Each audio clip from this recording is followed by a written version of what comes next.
আজ ২৬শে জানুয়ারি। আজ থেকে ৭৭ বছর আগে ১৯৫০ সালের ২৬শে জানুয়ারি ভারতের সংবিধান গণপরিষদে গৃহীত হয়। ভারত একটি স্বাধীন, সার্বভৌম, গণতান্ত্রিক, ধর্মনিরপেক্ষ এবং প্রজাতান্ত্রিক রাষ্ট্র হিসেবে আত্মপ্রকাশ করে। তাই সেই দিনটিকে সম্মান জানানোর জন্য আমরা আজও ২৬শে জানুয়ারি প্রজাতন্ত্র দিবস হিসেবে পালন করে থাকি। বিভিন্ন স্কুল, কলেজ, শিক্ষা প্রতিষ্ঠান থেকে শুরু করে সরকারি অফিস, পঞ্চায়েত অফিস, ব্লক অফিসে আমরা আজকের দিনটা পালন করে থাকি। কেন পালন করি? জাতীয় পতাকাকে সম্মান জানানো, দেশকে সম্মান জানানো, ভারতীয় সংবিধানকে সম্মান জানানোর জন্য।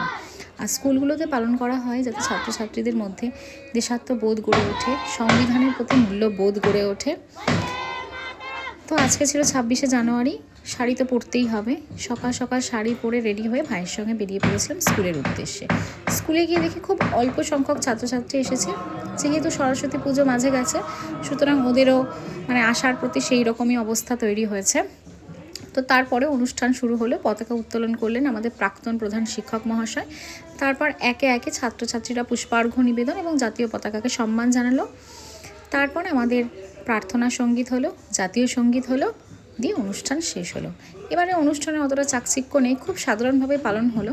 তার কারণ মাঝে সরস্বতী পুজো গেছে, তাই ২৬শে জানুয়ারি আলাদা করে প্রিপারেশন নেওয়া হয়নি।